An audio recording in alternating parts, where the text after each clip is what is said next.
সমুদ্র মন্থনের সময় দুই ধরনের রত্ন লাভ করা হয়েছিল। প্রথম হলাহল, যার প্রভাব থেকে এই সমস্ত সংসারের জীবের প্রাণ বাঁচানোর জন্য মহাদেব তাকে নিজের কণ্ঠে ধারণ করে নিয়েছিলেন। আর দ্বিতীয় অমৃত, যেটা কিঞ্চিত পরিমাণ মাত্রায় পাওয়া গেছিল। কখনো কখনো জীবনে এমন কোনো বস্তু যা আপনি প্রয়োজনের থেকেও অনেক বেশি মাত্রায় ভোগের জন্য লাভ করে থাকেন, তা আপনার জন্য বিষ প্রমাণিত হতে পারে।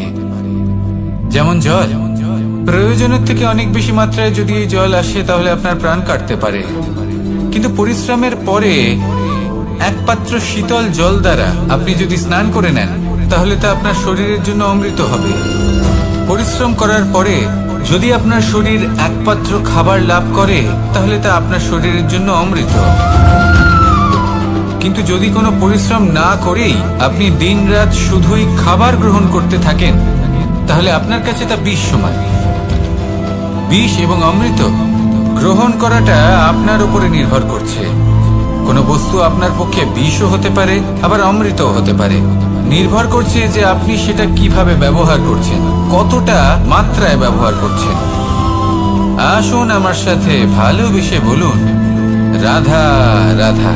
হয়তো আপনার মনে কখনো এই প্রশ্ন আসতে পারে যে ইমারত কেন নির্মাণ করা হয়, কেন উৎসব পালন করা হয়, কেন মানুষ নিজেদের জন্মদিন পালন করেন, কেন দোল, বিজয়া দশমী, রাখি, দীপাবলির মতো উৎসব পালন করা হয়। যদি এগুলো পালন না করা হয় তাতে কি যায় আসে? যদি এই দোল উৎসব পালন না করা হয় তাহলে কি এই সংসার ভুলে যাবে যে নারায়ণের প্রতি ভক্তির কারণে ভক্ত প্রহ্লাদকে অগ্নি স্পর্শও করতে পারেনি? যদি বিজয়া দশমী পালন না করা হয় তাহলে কি এই সংসার ভুলে যাবে যে এই দিনে শ্রীরাম রাবণকে বধ করেছেন? যদি আমরা দীপাবলির এই উৎসব পালন না করি তাহলে কি এই সংসার এটা ভুলে যাবে যে অযোধ্যাতে অমাবস্যার এমন এক রাত এসেছিল যে রাত্রে অযোধ্যা পূর্ণিমার থেকে বেশি উজ্জ্বল হয়ে উঠেছিল? যদি এই রাখি উৎসব পালন না করা হয় তাহলে কি এই সংসারের ভাই এবং বোনেরা একে অপরের প্রতি ভালোবাসা কি সেটা ভুলে যাবে?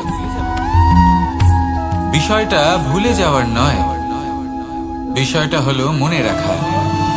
যখন জীবনে আমরা কোনো একটা স্থানে পৌঁছই, উপলব্ধিগুলোর উৎসব পালন করি, যাতে সেই মুহূর্তে আমরা সকলের মধ্যে আনন্দ ছড়াই এবং মানুষ সেই মুহূর্তটা মনে রাখে। এই স্মৃতিগুলোই মানুষের মধ্যে বিশ্বাসের জন্ম দেয়। এই বিশ্বাস যে আগামী যেদিন আসছে তাতে আরো আনন্দের সম্ভাবনা রয়েছে। ভালোবাসার এই উৎসব, ভালোবাসার এই পার্বণ, এটা মানুষের মনে বিশ্বাসের জন্ম দেয় যে প্রত্যেক যুগে কেউ না কেউ এসেছে এবং পরবর্তীতেও আসবে। তাহলে আসুন আমরা ডুবে যাই আমার লীলার এই প্রেম যাত্রায় এবং ভালোবাসার এমন একটা উৎসব পালন করা যাক যা এই সংসার যুগ যুগ পর্যন্ত মনে রাখবে।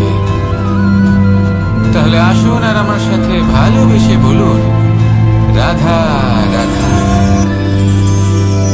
প্রেমের পরিভাষা আসলে কি? ভিন্ন ভিন্ন ধরনের ব্যক্তি, ভিন্ন ভিন্ন ধরনের প্রেমী আলোচক বিভিন্ন ধরনের পরিভাষা প্রদান করেন এই প্রেম নিয়ে। কিন্তু প্রত্যেকের মনেই কখনো কখনো এই প্রশ্ন এসেছে, এই ভালোবাসা আসলে কি? নিজের প্রিয়তমকে জয় করাই কি প্রেম? চার হাত এক হয়ে যাবার নামই কি প্রেম? নিজের আবেগ ব্যক্ত করাই কি ভালোবাসা? না, প্রেমের অর্থ কাউকে লাভ করা নয়, বরং তার মাঝে বিলীন হয়ে যাওয়া। যদি কারোর হাত ধরে থাকি তাহলে আজীবন তার সাথে পথ চলা হলো প্রেম। প্রেম শুধুমাত্র সেটা নয় যা প্রেমী আর প্রেমিকার কেশদামে মালা বেঁধে দেয়। মাতা পিতার জন্য দিনরাত পরিশ্রম করা, নিজের পরিবারের জন্য দিনরাত পরিশ্রম করা, সেটাও প্রেম। নিজের বন্ধুদের জন্য, আপনজনের জন্য সবকিছু উজাড় করে দেওয়ার নাম হলো ভালোবাসা।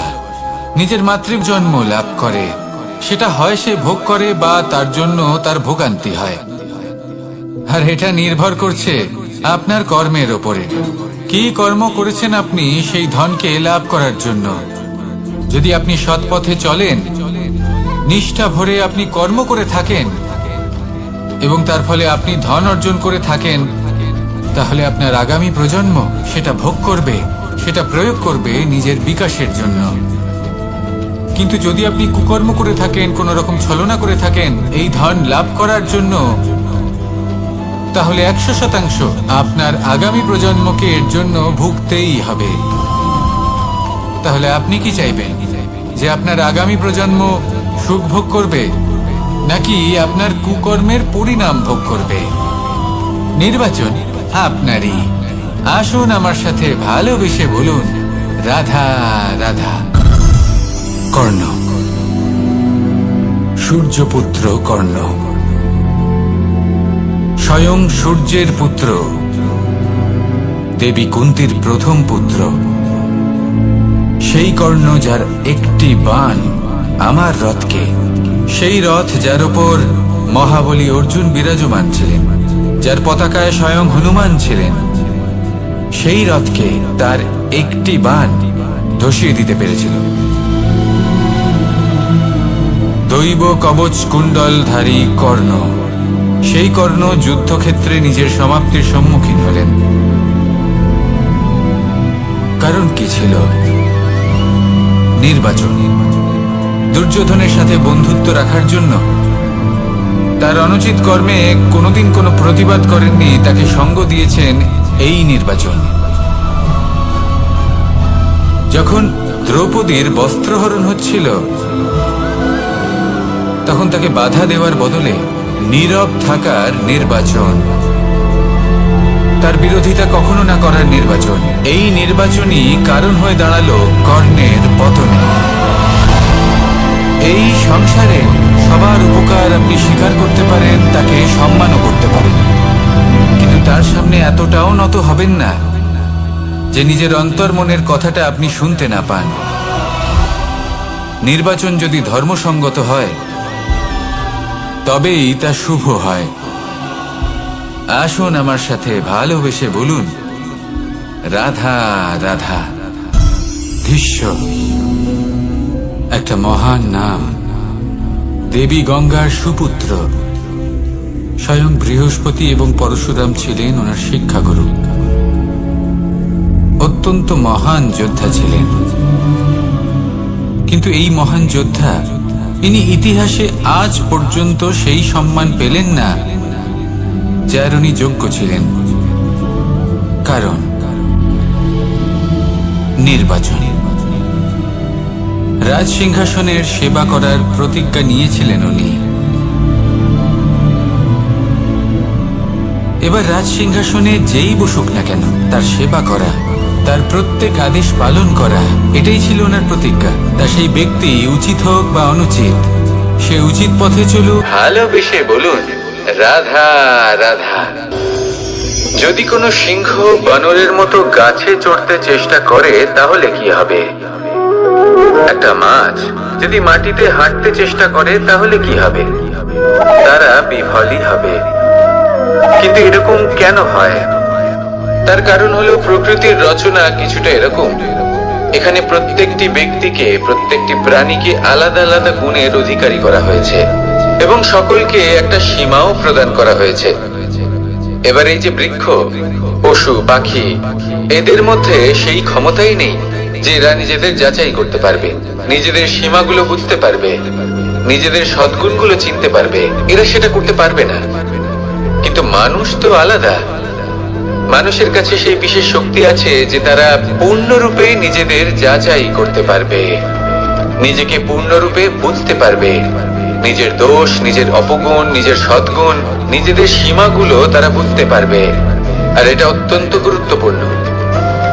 কথায় আছে যে যদি সাফল্য লাভ করতে হয়, তাহলে নিজেকে যাচাই করে নিতে হবে। তাই নিজেকে যাচাই করুন, নিজের সাথে পরিচিত হয়ে যান এবং জীবনে কর্ম করতে থাকুন। সাফল্যের শিখরে অবশ্যই পৌঁছে যাবেন। আর ওখানে যদি যান, তাহলে এই মন প্রসন্ন হয়ে অবশ্যই বলবে, রাধা রাধা। বনের মধ্যে যদি আপনি কোনো বিষাক্ত সাপ দেখেন, তাহলে কি করবেন? আপনি তখনই তার থেকে দূরে পালাতে চেষ্টা করবেন। আর এটা কেন করবেন? নিজের রক্ষার্থে। এই কথা আমি নয় মেনে নিলাম, কিন্তু নিজের জীবনে এটা করেন না কেন? আপনি যেখানেই যান, যে স্থানেই যান না কেন, প্রত্যেক সময় প্রত্যেক মুহূর্তে এমন বিষাক্ত সাপ আপনি অবশ্যই খুঁজে পাবেন। আর সেই সাপ নয় যাদের আপনি বনে খুঁজে পাবেন, এরা হলো সেই সাপ যা আপনাকে পাপ করতে বাধ্য করবে। আপনার অন্তরের বাসনা, ক্রোধ, অহংকার, লোভ, ঈর্ষা এদের বৃদ্ধি ঘটাবে।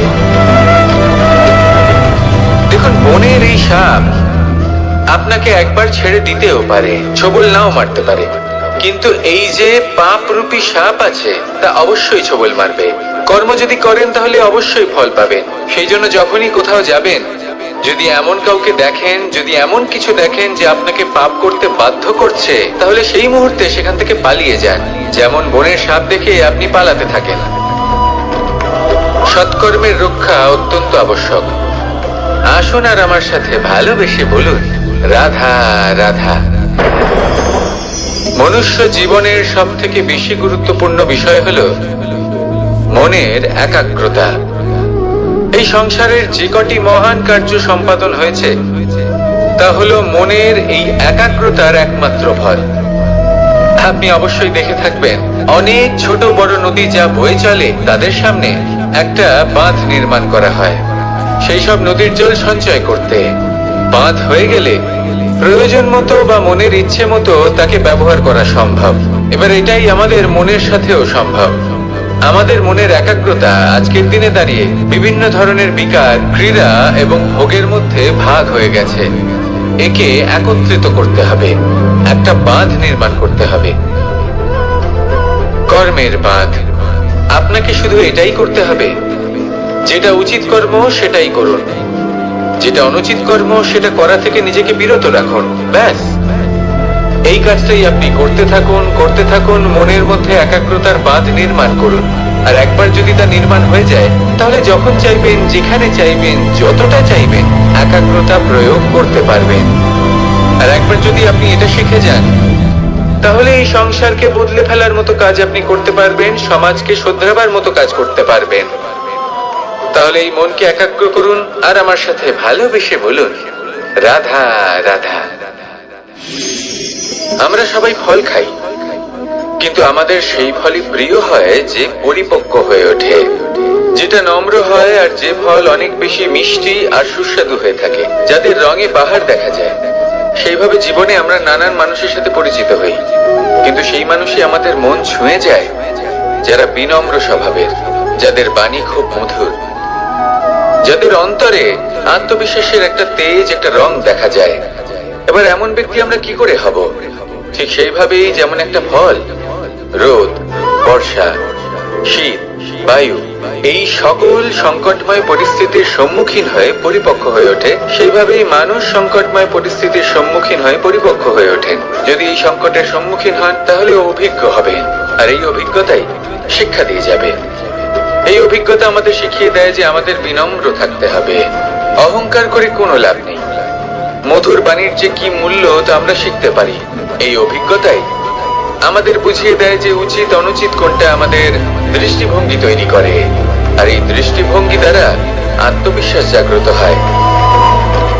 সেই জন্য জীবনে কখনো বিপদ থেকে দূরে পালাবেন না, সেগুলোর সম্মুখীন হন, অভিজ্ঞতা লাভ করুন, তার থেকে শিক্ষা লাভ করুন, এইভাবেই পরিপক্ক হবেন। আসুন আমার সাথে ভালোবেসে বলুন, রাধা রাধা। ধন সঞ্চয় করা সম্ভব, আর সেই জন্য ধন সব থেকে বেশি মূল্যবান সম্পত্তি নয়। এবার আপনি বলবেন, আমি কি বলছি? এই ধন খুব মূল্যবান, আমরা সকলে অর্জন করতে ব্যস্ত। সেটা এই কারণে, কারণ আপনারা জানেন না এই সংসারের সব থেকে বেশি মূল্যবান সম্পত্তি কি। এ হলো সেই সম্পত্তি যা কখনো সঞ্চয় করা সম্ভব নয়। আপনার কাছে যতই ধন থাকুক, তা দিয়ে আপনি স্বাস্থ্য লাভ করতে পারেন, বাড়ি কিনতে পারেন, আদি ইত্যাদি, কিন্তু আপনি যতই ধনী হন না কেন, ফেলে আসা দিনের একটা মুহূর্ত আপনি লাভ করতে পারবেন না। এই একটা মুহূর্ত, এই সময়, এটাই হলো সংসারের সব থেকে মূল্যবান সম্পত্তি। একবার চলে গেলে তা কখনোই ফিরে আসে না। এই মুহূর্ত যতই চলে যাক না কেন, আমরা স্মৃতির মাধ্যমে সেগুলি যাপন করতে পারি, তার আনন্দ উপভোগ করতে পারি। আর যার সাথে আমরা সময় অতিবাহিত করেছি তার স্মৃতিতে আমরা চিরকাল জীবিত থাকতে পারি। সেই জন্য সময় সব থেকে মূল্যবান সম্পত্তি, তাকে এইভাবে নষ্ট করবেন না। প্রত্যেকটা মুহূর্ত উপভোগ করুন, আনন্দ করুন, আর ভালোবেসে বলুন রাধা রাধা। কনক, কি সুন্দর একটা শব্দ। এর অনেকগুলো রূপ রয়েছে, অনেকগুলো অর্থও রয়েছে। প্রথম অর্থ হলো স্বর্ণ, অর্থাৎ সম্পত্তি। দ্বিতীয় অর্থ ধুতুরা, অর্থাৎ গাছের ছোট একটা বীজ, যা কিনা অত্যন্ত শক্তিশালী হয়। যদি বেশি মাত্রায় এর প্রয়োগ করা হয় তাহলে এটা বিষময় হয়ে উঠতে পারে। এই হলো সেই ধুতুরা যার প্রয়োগ মহাদেবের পুজোতে করা হয়। এবার প্রশ্ন হলো এটাই যে এই স্বর্ণ এবং এই ধুতুরার মধ্যে মিল কি রয়েছে। মিল হলো এটাই যে এই দুটোই মানুষকে মত্ত করে তোলে। ধুতুরা মানুষকে তখন মত্ত করে যখন তাকে সেবন করা হয়, কিন্তু স্বর্ণ, ধন, সম্পত্তি, মানুষ এটা যতটাই অর্জন করে নেয় সেটাই যথেষ্ট। এই স্বর্ণ মানুষের ভাবনা চিন্তা করার ক্ষমতাকে বশ করে ফেলে। মানুষ সম্পত্তির লোভে মত্ত হয়ে ওঠে, কারণ যে যত চমৎকারী, যতটা অমূল্য হয় তাকে সামলানো কিন্তু ততটাই কঠিন, তাই না? তাই মনে রাখবেন, ধন, স্বর্ণ, সম্পত্তি এগুলো ধুতুরার থেকেও অনেক বেশি বিষাক্ত হতে পারে। তাই এর ওপর আত্মসংযমের একটা কবচ পরিয়ে রাখবেন এবং বিবেকের শক্তির সাথে এগুলো প্রয়োগ করুন, তবেই কল্যাণ হবে। আসুন আমার সাথে ভালোবেসে বলুন রাধা রাধা। মানুষের জীবনে তিনটি গুণ অত্যন্ত প্রয়োজনীয়: শ্রদ্ধা, বিনম্রতা, যোগ্যতা। যদি জ্ঞান লাভ করতে চান তাহলে শ্রদ্ধার প্রয়োজন, যদি মান লাভ করতে চান তাহলে স্বভাবে বিনম্র হওয়া প্রয়োজন, আর যদি মনোবাঞ্ছিত স্থান লাভ করতে চান তাহলে যোগ্যতার প্রয়োজন। বিষয়টা সহজ। শ্রদ্ধা আপনাকে জ্ঞান দেবে, নম্রতা আপনাকে মান, আর যোগ্যতা উচিত স্থান দেবে। কিন্তু যদি আপনি এই তিনটি গুণ সম্মিলিত করেন তাহলে এমন কিছু লাভ করবেন যা এই সব কিছুর থেকে অনেক ঊর্ধ্বে। সম্মান। আর এ হলো সেই সম্মান যা প্রত্যেক মানুষের নিজের জীবনে লাভ করতে চেষ্টা করা উচিত, কারণ এই হলো সেই সম্মান যার কারণে আপনি চলে যাওয়ার পরেও এই সংসার আপনাকে ভালোবাসবে আর মনে রাখবে। আসুন আমার সাথে ভালোবেসে বলুন রাধা রাধা। জীবনে গতি অত্যন্ত গুরুত্বপূর্ণ, মতিও হলো গুরুত্বপূর্ণ, এবং তার থেকেও বেশি গুরুত্বপূর্ণ হলো সঙ্গতি। একটা জলের ফোঁটা, তার মধ্যে গতি থাকে, প্রকৃতির মধ্যে তা লাভ করার ইচ্ছে নিহিত থাকে, কিন্তু এই যে সঙ্গতি তা নির্ধারিত করে যে এই জলের ফোঁটা ঝিনুকের মুখে পড়ে মুক্ততে পরিণত হবে নাকি বিষাক্ত সাপের মুখে পড়ে বিষে পরিণত হবে। এবার দেখুন, এই জঞ্জাল স্বর্ণকারের দোকানের সামনেও থাকে এবং জঞ্জাল একজন ব্যবসাদারের দোকানেও থাকে, কিন্তু জঞ্জাল যা স্বর্ণকারের দোকানে থাকে তা ব্যবসাদারের দোকানের জঞ্জালের থেকে অনেক বেশি মূল্যবান, কারণ তার মধ্যে সোনার কণার সঙ্গতি থাকে। সেই জন্য জীবনে সঙ্গতির উপর বিশেষ গুরুত্ব দেবেন। যেমন সঙ্গতি তেমনই আপনি হবেন। আসুন আমার সাথে ভালোবেসে বলুন রাধা রাধা। প্রত্যেক প্রাণী ভালোভাবে জীবন যাপন করতে চান, এটা তাদের স্বভাবে আছে এবং ভাবাটা অনুচিত নয়। কিন্তু একটা ভালো জীবনের গুরুত্বপূর্ণ অংশ কোনটা? বসবাসের স্থান, সেই স্থান যেখানে আমরা জীবন অতিবাহিত করি। এবার মানুষ ভাবতে পারেন যে একটা ভালো বাসস্থানের অর্থ কি, সেই স্থান যেখানে সহজে জল পাওয়া যায়, যেখানে শুদ্ধ বায়ু পাওয়া যায়, যেখানে আনাজ উৎপন্ন হয়। এটা জীবনযাপনের জন্য পর্যাপ্ত বটে, কিন্তু ভালো জীবনযাপনের জন্য আরো একটা কথা আপনাকে বুঝতে হবে।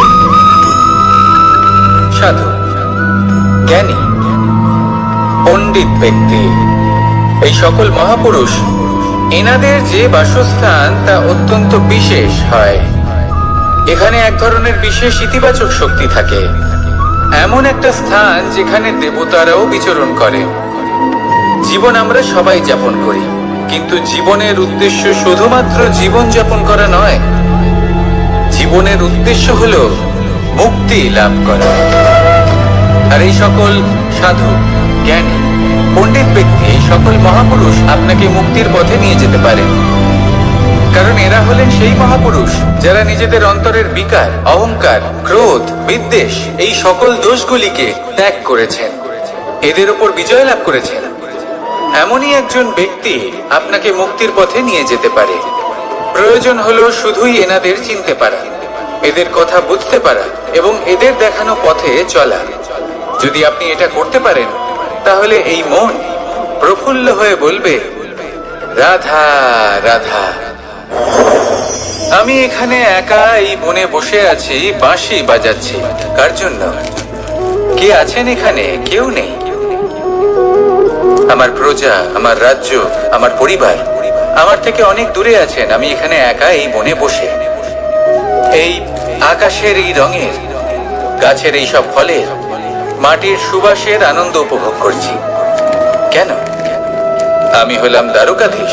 এমন কি রাজকীয় বা ভৌতিক সুখ রয়েছে যে আমি ওখানে পেতে পারি না? সবকিছুই পেতে পারি, তাও এখানে বনে একা বসে আছি। কোন সুখ খুঁজে চলেছি? একা থাকার সুখ। আমরা প্রত্যেকদিন অনেক মানুষের সাথে, চিন্তাধারার সাথে, কর্মের সাথে, পরিস্থিতির সাথে, সুখ দুঃখের দ্বারা বেষ্টিত থাকি। জীবনের এই চক্রে আমরা জড়িয়ে পড়তে থাকি। যতই আমরা এই সমস্যার সমাধান করি, আমরা ততই এতে জড়িয়ে পড়ি। আমরা এতটাই জড়িয়ে পড়ি যে যখন আমরা আয়নায় নিজেদের দেখি, তখন আমরা নিজেদের চিনতেই পারি না। এমন মনে হয় যেন আমরা নিজেদের হারিয়ে ফেলেছি। সেই জন্য প্রত্যেক দিন আপনি কিছু সময় নিজের সাথে কাটান একান্তে। এটা অত্যন্ত আবশ্যক। নিজের অস্তিত্বের গভীরে গিয়ে দেখতে শিখুন, নিজেকে বুঝুন। অদ্ভুত শান্তির অনুভূতি হবে। যেমন এই বায়ু, এই বৃক্ষ, এই পুষ্প, এই নিসর্গ, এদের মতো আপনিও কখনো একলা হতে শিখুন। কখনো নিসর্গের একটা অংশ হয়ে দেখুন। এই মন প্রসন্ন হয়ে বলবে, রাধা রাধা।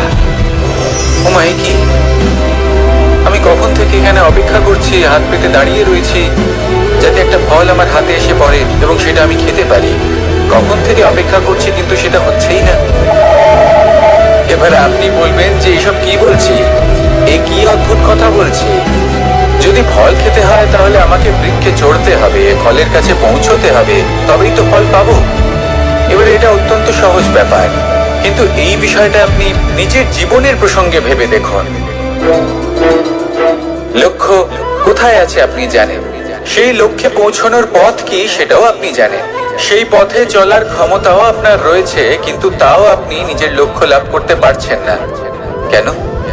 কারণ আপনি অপেক্ষা করছেন যে লক্ষ্য আপনার সামনে চলে আসবে, কিন্তু তা হয় না। লক্ষ্য সে যাই হোক না কেন, ধন হোক, প্রেম হোক, কোনো সম্মান হোক বা মোক্ষ হোক, যদি আপনি তার দিকে অগ্রসর না হন, তাহলে ফল প্রাপ্তি অসম্ভব ব্যাপার। তা কোনোদিনই হবে না। সেই জন্য আপনার চোখের সামনে আপনি যদি নিজের লক্ষ্যকে দেখতে পান, তাহলে উঠুন এবং সেই দিকে অগ্রসর হতে শুরু করুন। নিজের অন্তরের সকল অশুভ গুণ দূর করুন, অলসতা ত্যাগ করুন, অজ্ঞানতা ত্যাগ করে দিন এবং চলতে থাকুন। অবশ্যই মনোবাঞ্ছিত ফল লাভ করতে পারবেন। মনে রাখবেন, চলতে থাকলে তবেই লক্ষ্য প্রাপ্তি হবে। অপেক্ষার দ্বারা শুধুমাত্র মৃত্যু লাভ হবে। আসুন আমার সাথে ভালোবেসে বলুন, রাধা রাধা।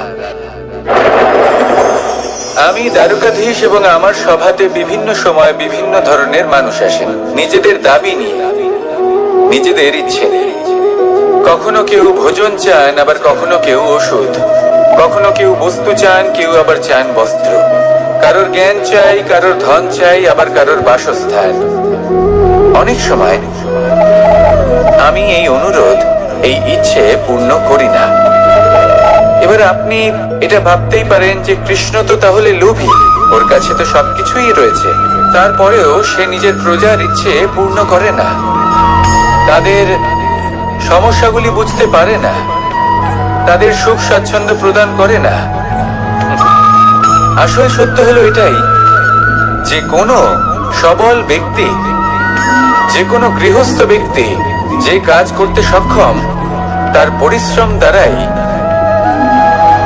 নিজের প্রয়োজনগুলি এবং ইচ্ছেগুলি পূরণ করা উচিত। এটা অত্যন্ত প্রয়োজনীয়। আর এগুলো তিনি করতে পারেন শিল্প, ব্যবসা, আচরণ অথবা জ্ঞানের ভিত্তিতে। এই পথে চলতে হবে, পরিশ্রম করতে হবে, তবেই সে কিছু অর্জন করতে পারবে। এবার এমন কোন ব্যক্তি যার এই সব কিছুতে কোনো রুচি নেই, যে কিছুই করতে চায় না, সে কিছুই অর্জন করতে পারবে না। এবার এরকম কোনো ব্যক্তিকে যদি আমি কোনো বস্তু প্রদান করি, তাহলে কি হবে? সে পরাধীন হয়ে যাবে, আর সেটা উচিত হবে না। তাহলে কি করা উচিত? তাকে পথ দেখানো, তাকে বোঝাতে হবে যে কোন পথে চলে তুমি নিজের লক্ষ্য প্রাপ্ত করতে পারবে। শিল্প, জ্ঞান, আচরণ এবং ব্যবসা, এই পথে কিভাবে চলে সেটা শেখাতে হবে। আর আমি সেটাই করি। তার ফলে কি হয়? ব্যক্তি স্বাধীন হয়ে যায়। সংসারে সে যা চাইবে তাই প্রাপ্ত করতে পারবে, কখনো কারোর থেকে কিছু চাইবার প্রয়োজন পড়বেই না। এই কথাটা সবসময় মনে রাখবেন। যখনই দান করবেন, তা ভাবনা চিন্তা করে এমন ভাবে দান করবেন যাতে সামনের ব্যক্তি স্বাধীন হতে পারে, পরাধীন নয়। আসুন আমার সাথে ভালোবেসে বলুন, রাধা রাধা করতে শিখুন। পাণ্ডব, পাণ্ডবরা বন থেকে এসেছিলেন। ওনাদের কাছে না কোনো ধন ছিল, না কোনো সম্পদ, না বিদ্যা। নিজের পরিশ্রমের দ্বারা ওনারা বিদ্যা অর্জন করেছিলেন, আর তার দ্বারাই সম্পদ অর্জন করলেন আর ধনও অর্জন করলেন। এই পাণ্ডব ছিলেন অত্যন্ত কুশল এবং শক্তিশালী। যুধিষ্ঠির নিজের পরিশ্রম দ্বারা এমন জ্ঞান অর্জন করেছিলেন যে এই সংসার ওনাকে ধর্মরাজ যুধিষ্ঠির অভিহিত করেছিল। দেখতে গেলে পাণ্ডবদের কাছে সবকিছুই ছিল, কিন্তু যখন বিষয় এলো আরো ধন লাভ করার, তখন যুধিষ্ঠির, যিনি পাণ্ডবদের মধ্যে জ্যেষ্ঠ, তিনি সকল পাণ্ডবদের সাথে দ্রুত ক্রীড়ায় অংশগ্রহণ করে ফেললেন। এর ফলে না শুধু ধনলক্ষ্মী, ধর্মলক্ষ্মী, বিবেক লক্ষ্মী কেউ হারালেন, আর শুধু তাই নয়, নিজের গৃহলক্ষ্মী দ্রৌপদীকেও হারিয়ে ফেললেন। এর কারণ কি? ভুলে গেলেন খুব সহজ একটা কথা। এই সংসারে সম্মান এবং সাফল্য দুটোই পরিশ্রমের দ্বারা লাভ করতে হয়, কিন্তু দ্রুত ক্রীড়ার এই খেলা আমাদের ভাগ্যের উপর নির্ভরশীল। এই সংসারে দুটি পথ রয়েছে। একটা পথ যেখানে কর্ম এবং পরিশ্রমের দ্বারা আপনি নিজের পথ নিজেই রচনা করতে পারবেন, আর দ্বিতীয় পথ হলো যেখানে এই ভাগ্য এক মুহূর্তে আপনাকে শিখরেও পৌঁছে দিতে পারে, আবার ধূলিসাৎ করে দিতে পারে। আপনি কোন পথ বাছবেন, সেই চয়ন আপনারই। আসুন আর আমার সাথে ভালোবেসে বলুন, রাধা রাধা। কোনো এক সময়ের ঘটনা এটা। মা এবং বাবা হাটে গিয়েছিলেন। তখন আমি আর দাদা গিয়েছিলাম গরু চড়াতে। আমরা বাড়ি ফিরে এলাম, আর মা সেই সময় একটা কাজ করতেন।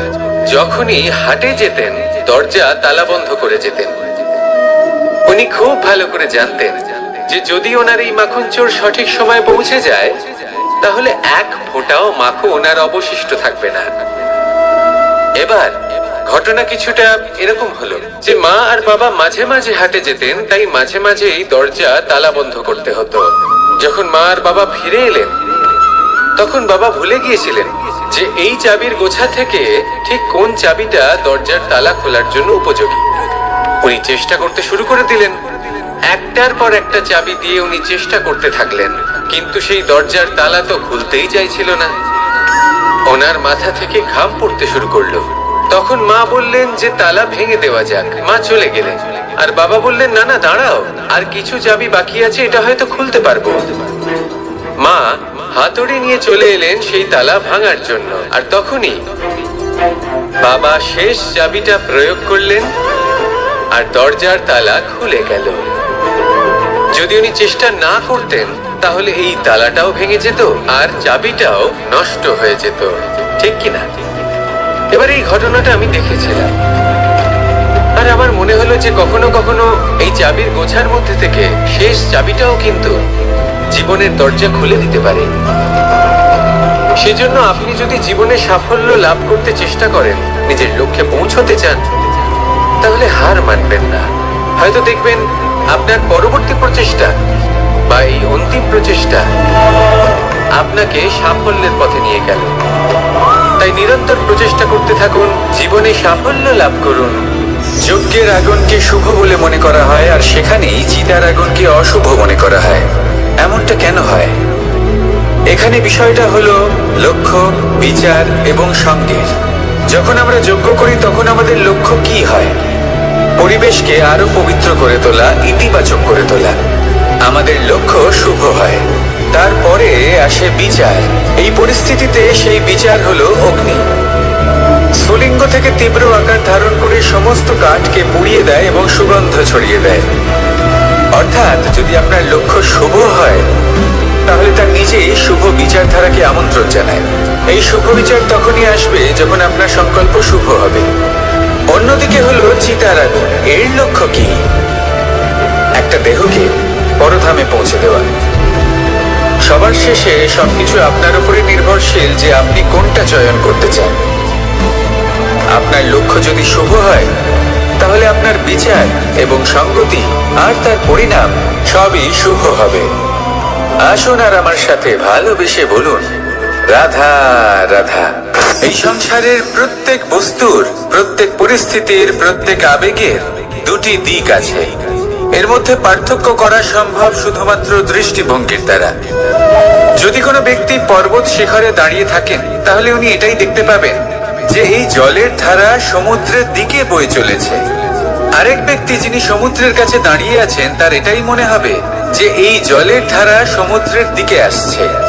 এখানে বিষয়টা হলো দৃষ্টিভঙ্গির, আর এটাই সময়ের সাথেও হয়ে থাকে।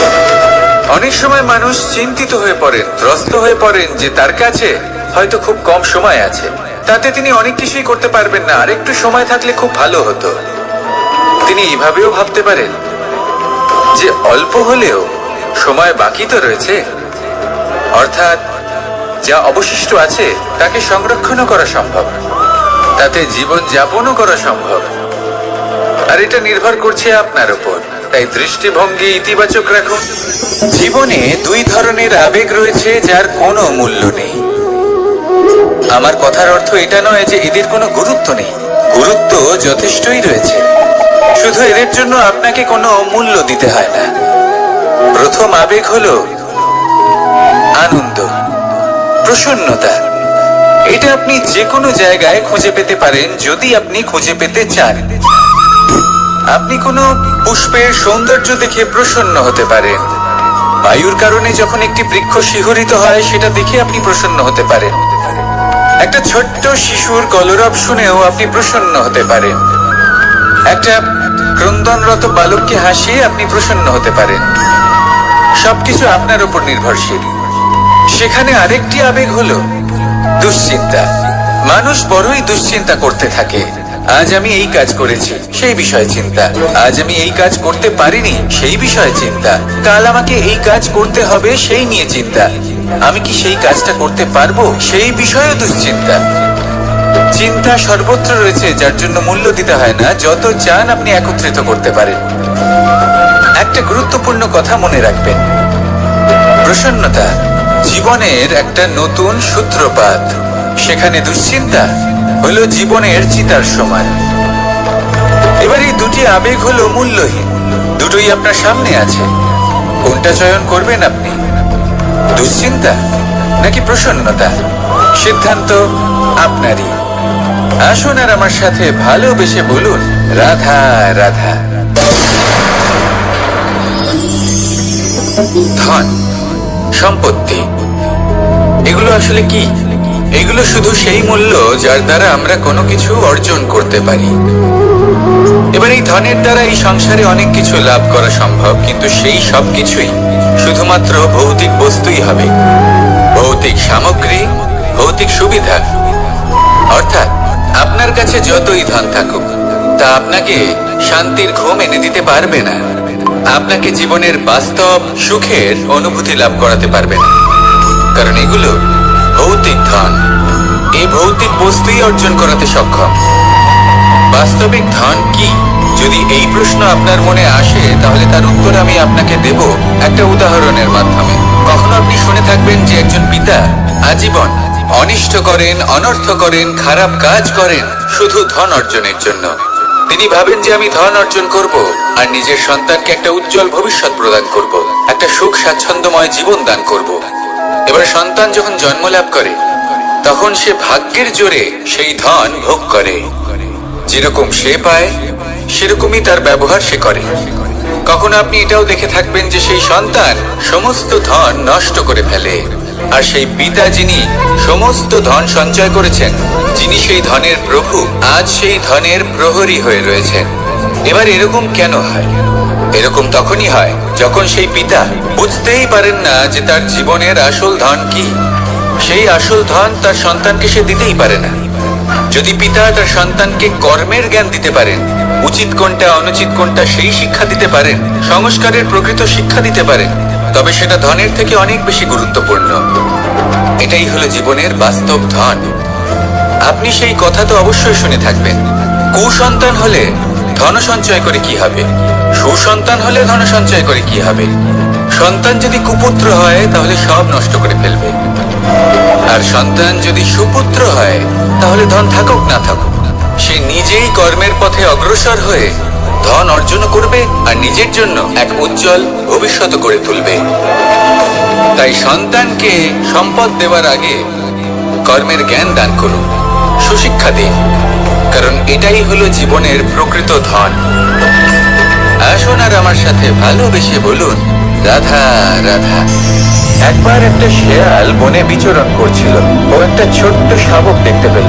ও ভাবলো, আজ একেই আমি খাবার হিসেবে গ্রহণ করব। আশেপাশে দেখলো কেউ দেখছে না তো, কেউ ছিল না, আর সেই শাবকের উপর আক্রমণ করলো, যা হলো একটা ঘোর অপরাধ। বনের নিয়ম অনুসারে আপনি কখনোই শাবকের উপর আক্রমণ করতে পারেন না। তারপর এই খবরটা যখন রাজা সিংহ জানতে পারলেন, সভার আয়োজন করলেন। কিন্তু সেখানে শেয়াল বলল, আমি তো এরকম কিছু করিনি। কিন্তু যদি আপনি এরকম বলেন, কোনো প্রমাণ দিন, এর কোনো সাক্ষী আছে? তখন রাজা সিংহ পেঁচাকে ডেকে পাঠালেন, যে সেই মুহূর্তে বৃক্ষের শাখার উপর বসেছিল, সে সব কিছু দেখেছিল।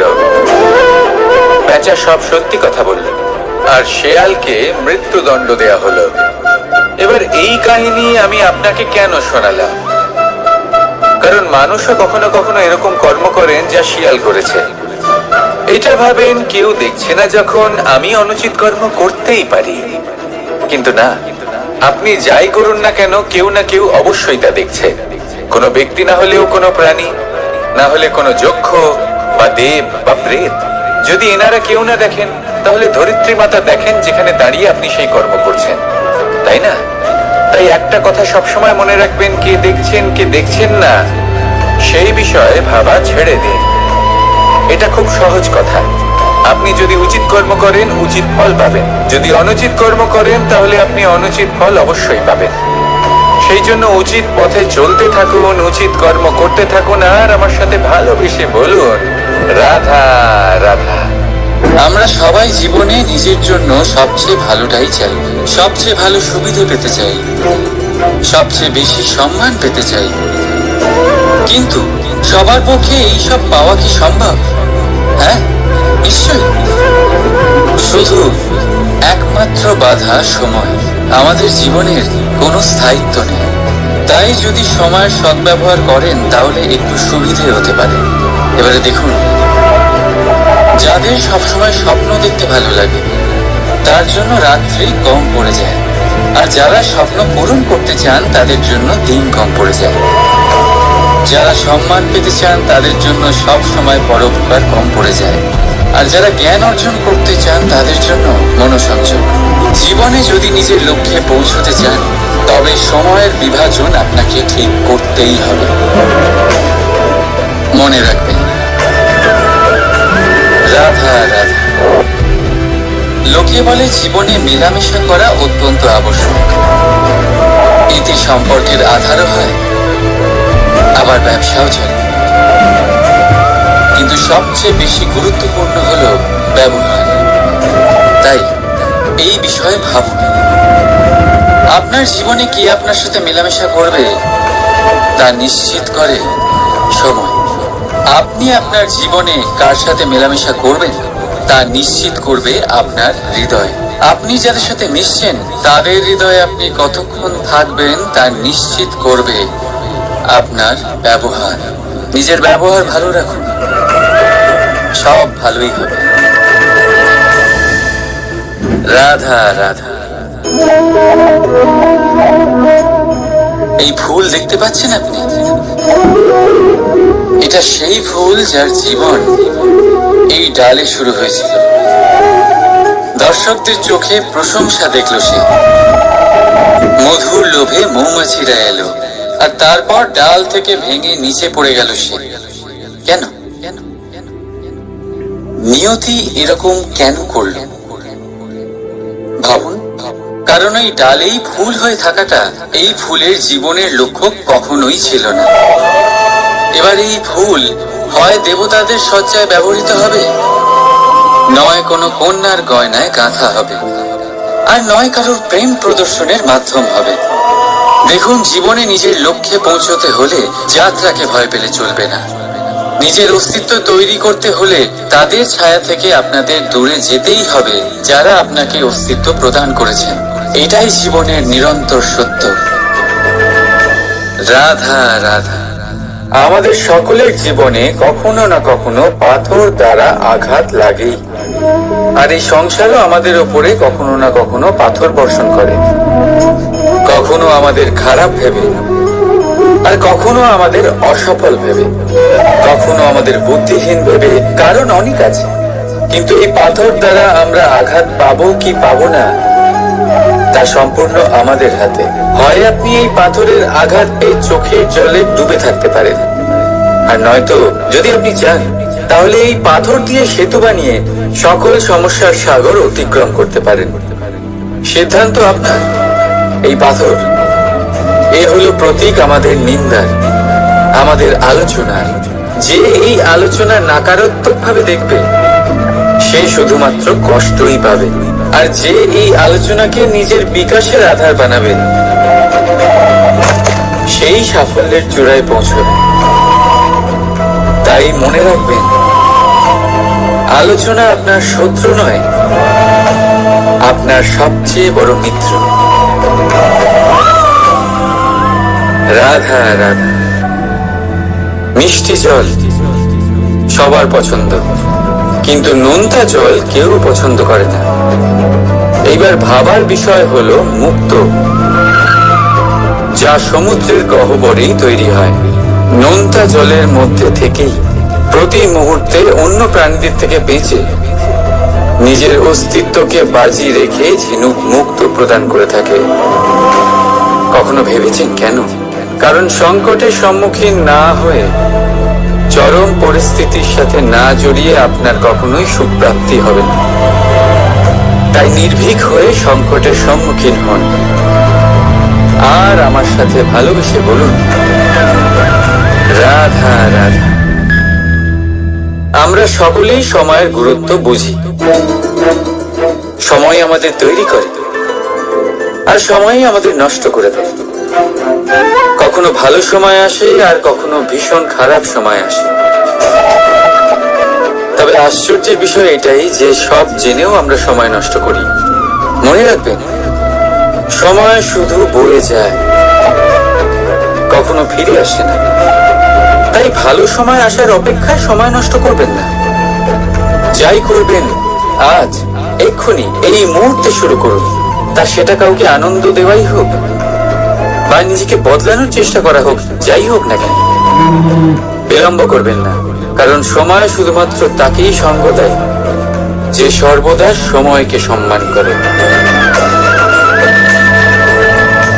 রাধা রাধা। কোথায় আছে সবকিছু সীমা থাকে,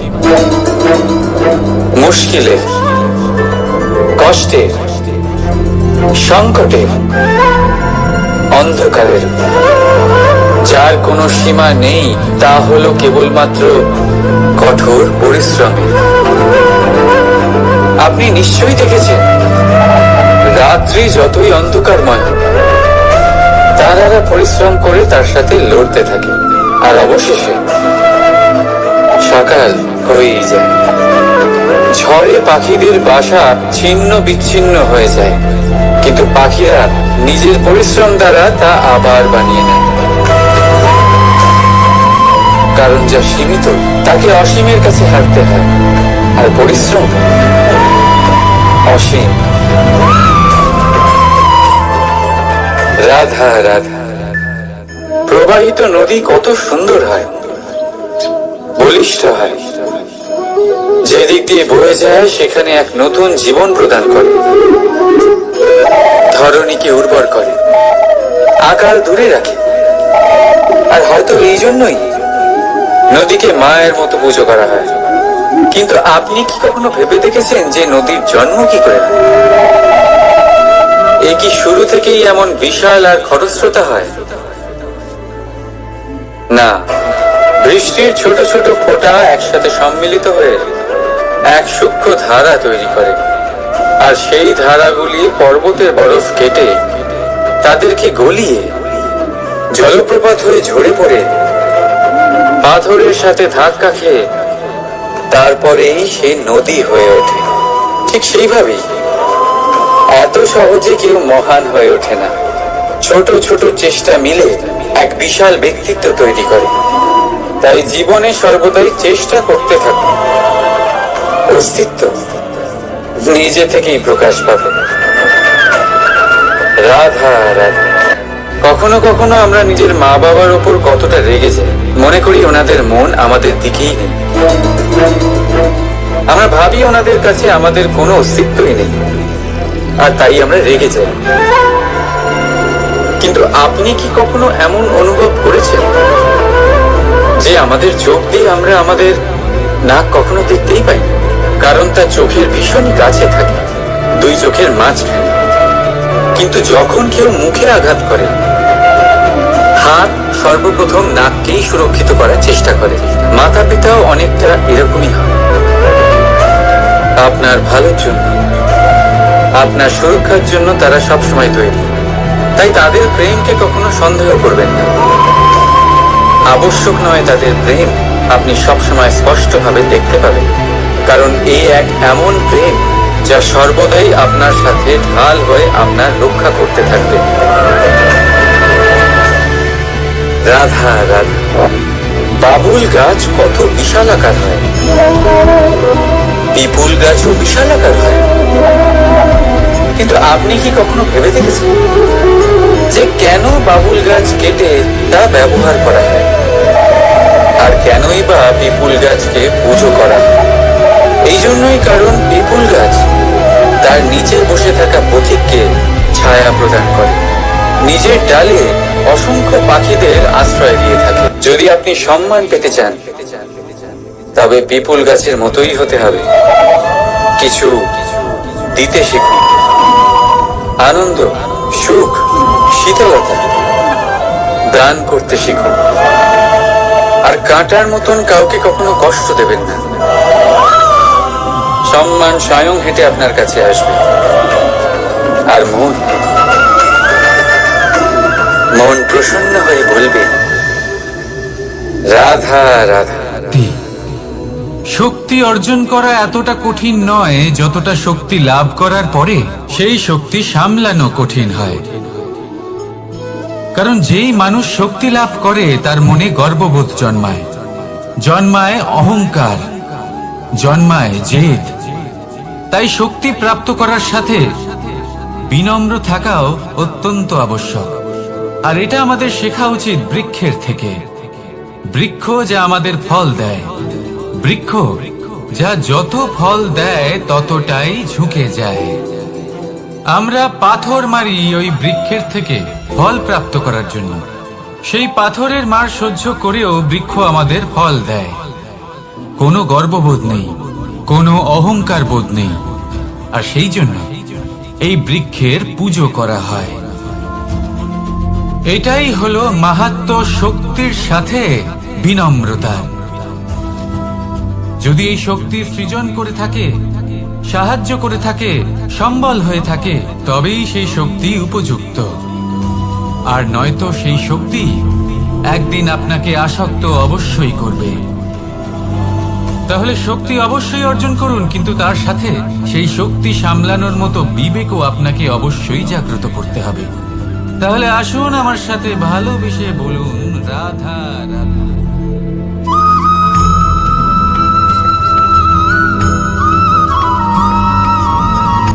কথায় আছে, অন্ধকারে প্রদীপ প্রজ্বলিত করলে চতুর্দিক আলোকিত হয়। কিন্তু যদি এই প্রদীপ আমি সূর্যের আলোর সম্মুখে সকালবেলায় প্রজ্বলিত করে রেখে দিই, তাহলে কি হবে? আপনি বলবেন যে এটা করে তো কোনো লাভই হলো না। সূর্যের প্রকাশের সামনে এই প্রদীপ আসলে কিছুই নয়। এবার এই চিন্তা ভাবনা প্রত্যেক দিন করতে হবে, আর একটা অমূল্য শিক্ষা পেতে হবে। মনে করুন যে আপনি মহাপুরুষের সামনে বসে আছেন, কোনো মহাজ্ঞানীর সামনে। তাহলে সেই ব্যক্তির সামনে নিজের জ্ঞানের প্রদীপ প্রজ্বলিত করবেন না, নীরব থাকুন। আর সেই ব্যক্তির সূর্যের প্রকাশের মতো জ্ঞান প্রাপ্ত করুন। যতটা পারবেন জ্ঞান লাভ করুন। যদি এমন কোনো সময়, এমন কোনো স্থানে আপনি আছেন যেখানে চতুর্দিক অন্ধকার, কারোর কাছেই জ্ঞান নেই, সেখানে নিজের জ্ঞানের প্রদীপ প্রজ্বলিত করুন। এমন করলে দুদিক থেকেই আপনার লাভ হবে। আপনার জ্ঞান প্রাপ্তিও হবে, আর জ্ঞানের সঠিক প্রয়োগও করতে পারবেন। আর এই মন প্রসন্ন হয়ে বলবে, রাধা রাধা।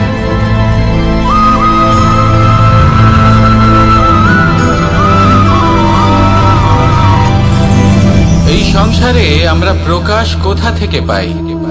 এর উত্তর বড়ই সরল। ভোরে যখন সূর্যোদয় হয়, তখন প্রকাশের কিরণ আমাদের ঘরে এসে পৌঁছয়। এইভাবেই আমরা প্রকাশ লাভ করি। এবার এই প্রকাশের আলোতেই আমরা সারাদিনের কাজ সম্পন্ন করি। সন্ধে হয়ে যায়, সূর্যাস্ত হয়ে যায়। আর আমাদের ঘর যাতে অন্ধকার না হয়, তার জন্য আমরা একটা প্রদীপ প্রজ্বলিত করি। এটাই ঘটে আমাদের জীবনেও। এবার প্রবাহমান আয়ুর সাথে আমরা আমাদের অন্তরে যদি একটা প্রদীপ প্রজ্বলিত করে নিই, তাহলে বিষয়টাই অন্যরকম হবে। এবার আপনি বলবেন, কোন প্রকাশের কথা বলছি যে আমাদের অন্তরে জাগ্রত করা সম্ভব? আমাদের আত্মার মাঝে প্রেমের প্রকাশ জাগ্রত করার কথা বলছি। কারণ আমাদের এই জীবন, এও হলো দিনের আলোর মতো। আজ প্রকাশ আছে, কিন্তু কোনোদিন অবশ্যই অস্ত হবে। কিন্তু অস্ত হবার আগে যদি আমরা আমাদের আত্মার মাঝে প্রেমের এই প্রকাশ উজ্জ্বলিত করে নিই, তাহলে আমাদের সন্ধ্যাকালও আমরা আনন্দে এবং প্রেমে যাপন করব। তাহলে আসুন আর আমার সাথে ভালোবেসে বলুন, রাধা রাধা।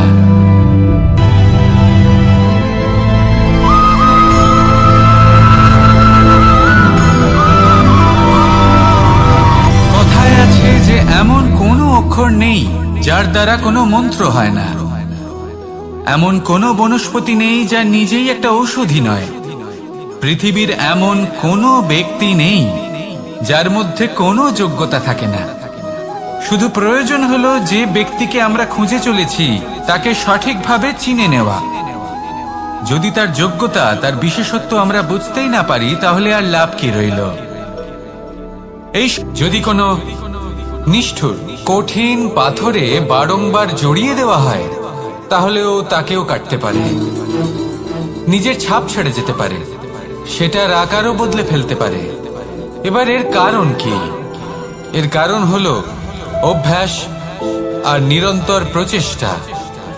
যদি আপনিও চেষ্টা করেন আর নিরন্তর কর্ম করে যান, তাহলে আপনার প্রারব্ধ পাথরের মতো কঠিনই হোক না কেন, তাতে ভাঙন ধরিয়েও আপনি নিজের লক্ষ্যে অবশ্যই পৌঁছতে পারবেন। একটা গুরুত্বপূর্ণ কথা মনে রাখবেন, সুকর্মের অভ্যাস আর নিরন্তর প্রয়াস, এই হলো সাফল্যের মন্ত্র। তাহলে জীবনে এই মন্ত্র আনুন আর আমার সাথে ভালোবেসে বলুন, রাধা রাধা।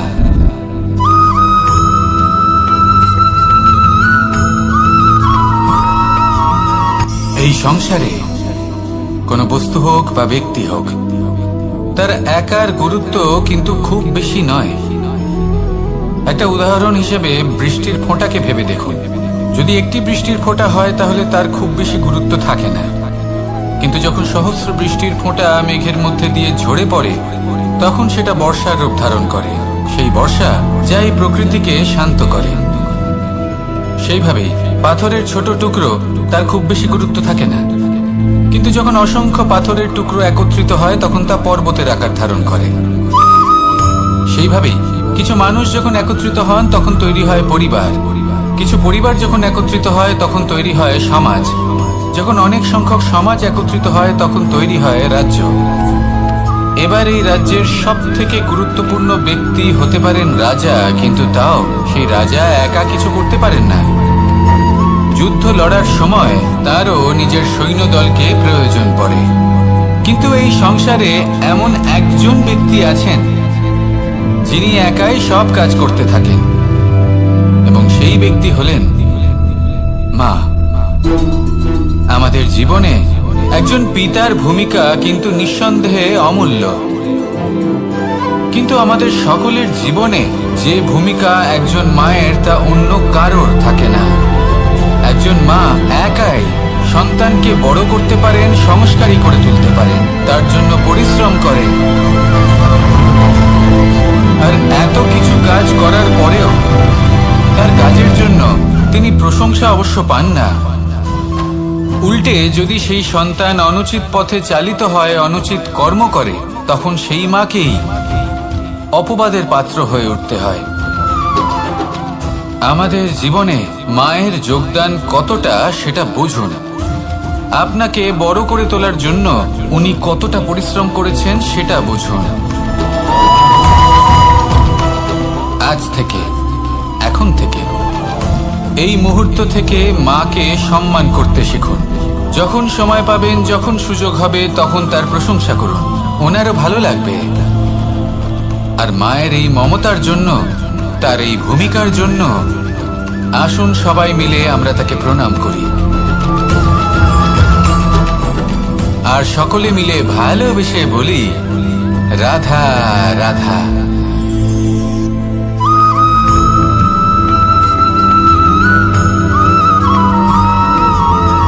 আপনি কখনো কোনো বাজকে নিজের বাসা বানাতে দেখেছেন? এই বাজ যখনই কোনো বাসা বানায় তখন উঁচু গাছের ডালে বা কোনো পর্বতের শিখরে বাসা বানায়, অনেক উচ্চতায়, আর সেখানে তার সন্তানও জন্মগ্রহণ করে। যখন এই সন্তানেরা জন্মায় তখন এই বাজ খুবই ভালোবেসে এবং খুব সাবধানে এদের পালন পোষণ করে। নিজের ঠোঁট দিয়ে তাদের ঠোঁটে খাবার পরিবেশন করে। কিন্তু যেই সেই সন্তানেরা হৃষ্টপুষ্ট হয়ে যায় এবং সেই কথা বাজ নিজে বুঝতে পেরে যায়, সেই বাজ নিজেই সেই বাসা ছিন্ন ভিন্ন করে দেয়। সেই সন্তান যাদের সবেমাত্র ডানা গজিয়েছে, কিভাবে উঠতে হয় তারা জানে না, সেই সন্তানগুলিকে উচ্চতা থেকে ঠেলে দেয়। সেই সন্তান প্রথমে ভয়ভীত হয়ে যায়। তারা সামনে মৃত্যুকে দেখতে পেয়ে ভয়ের কারণে তাদের ডানা ঝাপটাতে থাকে, আর সেই প্রক্রিয়াতেই সেই সন্তানগুলি উড়তে শুরু করে দেয়। এবার এই ঘটনায় আমরা কি শিক্ষা পেতে পারি? এটাই, যদি আপনি মাতা পিতা হন তাহলে নিজের সন্তানকে অবশ্যই স্নেহ করুন, কিন্তু তাদেরকে নিজের আঁচলের তলায় বেঁধে রাখবেন না। যদি আপনি চান আপনার সন্তান জীবনে উন্নতি করুক, তাহলে নিজের মুঠো থেকে তাদের স্বতন্ত্র করে দিন। এই সংসারে সংঘর্ষ করতে দিন। সেই সন্তান নিজেই বুঝতে পারবে যে জন্মের সময় পাওয়া ডানা কি করে ব্যবহার করতে হয়। আর আপনার চোখের সামনে আপনার সন্তান এই আকাশে উড়তে থাকবে। তাহলে আসুন আমার সাথে ভালোবেসে বলুন, রাধা রাধা।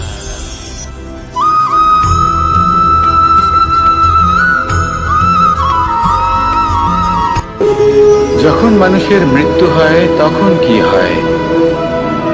অনেক সংখ্যক মানুষ শোক পালন করতে চলে আসেন। যে ব্যক্তি মৃত্যু লাভ করেছেন তার অনেক বস্তু থাকে যেগুলো তার প্রিয়, যেগুলো তিনি ব্যবহার করেছেন। তার শয্যা, তার বস্ত্র, তার আভূষণ সবকিছু তার থেকে বিচ্ছিন্ন করা হয় এবং খালি হাতে তাকে শ্মশানের উদ্দেশ্যে রওনা করা হয়। আমি আপনাকে এই প্রশ্ন করতে চাই, আপনি এই সংসারে কি অর্জন করেছেন?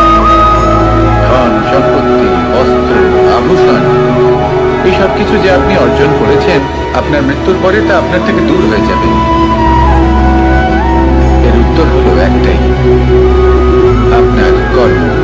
শুধু সেটাই আছে যা একান্ত আপনার, আর শুধু সেটাই এই সংসার থেকে চলে যাওয়ার পরেও সংসারেই জীবিত থাকবে। যদি আপনি দুষ্কর্ম করেন তাহলে এই সংসার আপনাকে একটি অনুচিত উদাহরণ হিসেবে মনে রাখবে যে এই ব্যক্তি খুব পাপী ছিল, অনুচিত কর্ম করতেন। যে পথে তিনি চলেছেন সেই পথে কারোর চলা উচিত নয়। সেখানেই যদি আপনি সৎকর্ম করেন তাহলে সংসার চিরকাল এটাই বলবে যে খুব ভালো মানুষ ছিলেন, সবাইকে ভালোবাসতেন, সবাইকে সাহায্য করতেন, আমার খুব প্রিয় মানুষ ছিলেন। এটাই হল শ্রেষ্ঠ কর্ম। সেই জন্য জীবনে শুধুমাত্র ধন, সম্পত্তি, আভূষণ এই সব অর্জন করতে গিয়ে নিজের মনোনিবেশ করবেন না। শ্রেষ্ঠ কর্ম করুন। সংসার থেকে চলে যাওয়ার পরেও এই কর্মই এই সংসারে আপনাকে জীবিত রাখবে। আসুন আমার সাথে ভালোবেসে বলুন, রাধা রাধা।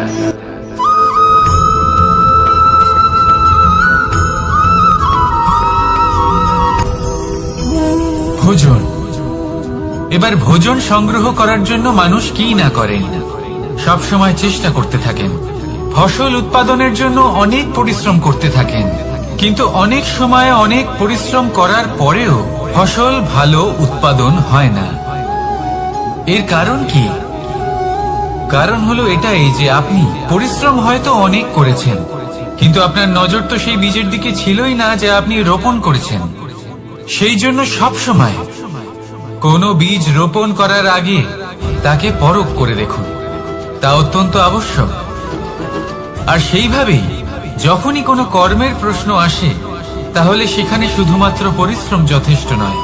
সেই কাজের প্রতি আপনার কর্তব্য কি, আপনার উদ্দেশ্য কি, সেটা জানা হলো অত্যন্ত গুরুত্বপূর্ণ। তাই কর্ম করুন, কিন্তু সেই কর্মের প্রতি আপনার যা উদ্দেশ্য তার মাহাত্ম্য বুঝতে চেষ্টা করুন। তাহলে আসুন আমার সাথে ভালোবেসে বলুন, রাধা রাধা।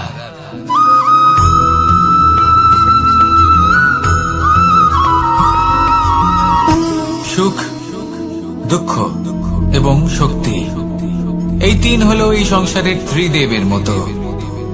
আমাদের জীবনে যা কিছু ঘটছে এই তিনটির ভিত্তির উপরেই হচ্ছে। আসলে এই সংসারের একটা নিয়ম আছে, যখনই আপনি কিছু লাভ করেন এই সংসার আপনার পরীক্ষা নেয়। এটা জানার জন্য আপনার পরীক্ষা নেয় যে আপনি যা কিছুই লাভ করেছেন আপনি কি আদৌ সেটার যোগ্য কিনা। ঠিক সেইভাবেই এই সুখ, দুঃখ এবং শক্তি আপনার পরীক্ষা নিয়ে থাকে। যখন সুখ আসে তখন সে আপনার পরীক্ষা নেয় যে আপনার মধ্যে অহংবোধ জাগ্রত হয়নি তো। যদি অহংবোধ চলে আসে তাহলে সুখ সেখানেই সঙ্গ ত্যাগ করে। দুঃখ আপনার ধৈর্যের পরীক্ষা নিতে থাকে, আর যদি আপনার মধ্যে ধৈর্য না থাকে তাহলে এটা আপনাকে আরো বেশি দুঃখের গভীর অন্ধকারে ঠেলে দেবে। সেখানে শক্তি পরীক্ষা নেয় আপনার বিনম্রতার। যদি আপনি বিনম্র না হন তাহলে হয় এই শক্তি আপনার সঙ্গ ত্যাগ করবে, নয় এই শক্তি বিনম্রতার অভাবে আপনার পতনের কারণ হতে পারে। এই সংসারে যে কোনো ব্যক্তি যিনি এই পরীক্ষায় উত্তীর্ণ হয়ে থাকেন, এই জীবনে তিনি সাফল্য লাভ করেন। আসুন আমার সাথে ভালোবেসে বলুন, রাধা রাধা।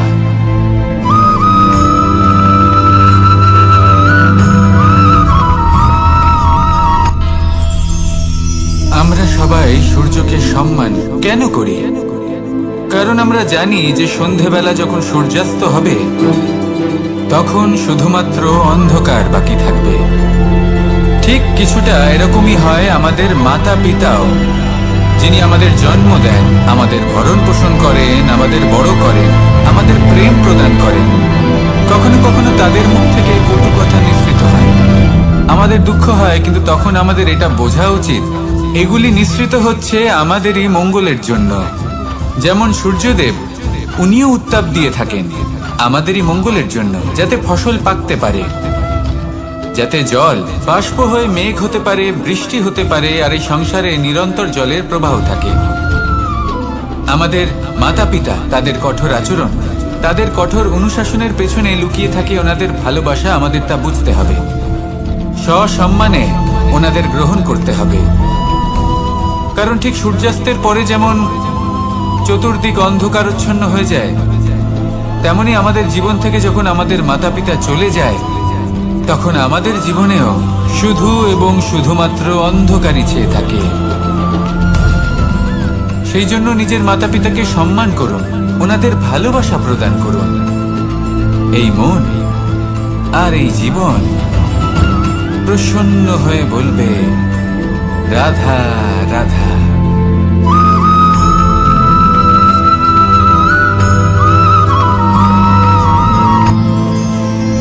মানুষ তার জীবনে দুই ধরনের পরিস্থিতিকে খুব ভয় পায়। এক, কোনো কারণবশত কারোর সামনে নত হওয়া। দুই, কোনো কারণে নিজের চরিত্র থেকে, নিজের মূল্যবোধ থেকে বিচ্যুত হওয়া। এবার কেন হয় এরকম যে কথায় কথায় কারোর সামনে নত হতে হয়? কেন বারংবার নিজের চরিত্র থেকে চ্যুত হতে হয়? এরকম কেন হয়? এটা তখনই হয় যখন আমাদের শিক্ষা এবং মূল্যবোধের অভাব থাকে। যদি মানুষের মধ্যে প্রকৃত শিক্ষা থাকে তাহলে এই সংসারে কোনো সময় এবং কারোর সামনেই নত হওয়ার কোনো প্রয়োজন নেই। যদি মানুষের মধ্যে মূল্যবোধ থাকে তাহলে তাকে নিজের মূল্যবোধ বা চরিত্র থেকে বিচ্যুত হতে হয় না, তা সে যাই হয়ে যাক না কেন।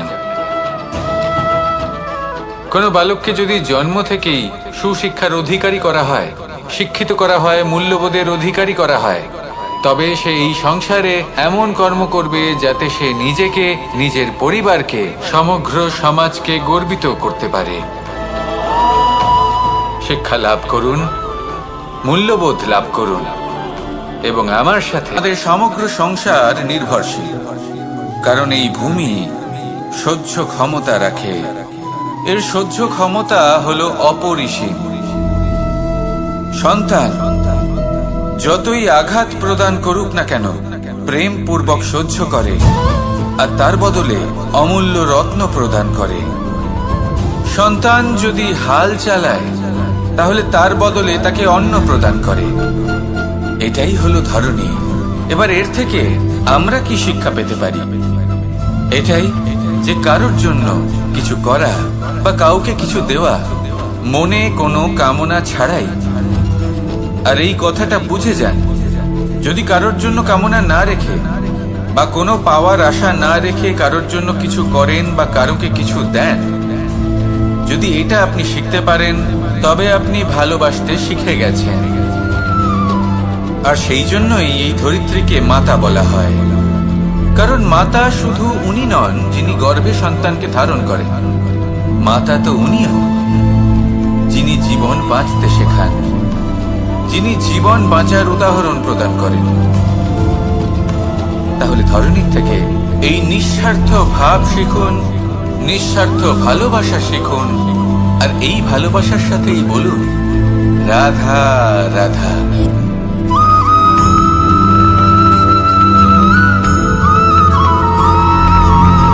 এই সংসারে কোনো বস্তু হোক বা ব্যক্তি হোক, তার একার গুরুত্ব কিন্তু খুব বেশি নয়। একটা উদাহরণ হিসেবে বৃষ্টির ফোঁটাকে ভেবে দেখুন। যদি একটি বৃষ্টির ফোঁটা হয় তাহলে তার খুব বেশি গুরুত্ব থাকে না, কিন্তু যখন সহস্র বৃষ্টির ফোঁটা মেঘের মধ্যে দিয়ে ঝরে পড়ে, তখন সেটা বর্ষার রূপ ধারণ করে। সেই বর্ষা যা এই প্রকৃতিকে শান্ত করে। সেইভাবেই পাথরের ছোট টুকরো, তার খুব বেশি গুরুত্ব থাকে না, কিন্তু যখন অসংখ্য পাথরের টুকরো একত্রিত হয় তখন তা পর্বতের আকার ধারণ করে। সেইভাবেই কিছু মানুষ যখন একত্রিত হন তখন তৈরি হয় পরিবার, কিছু পরিবার যখন একত্রিত হয় তখন তৈরি হয় সমাজ, যখন অনেক সংখ্যক সমাজ একত্রিত হয় তখন তৈরি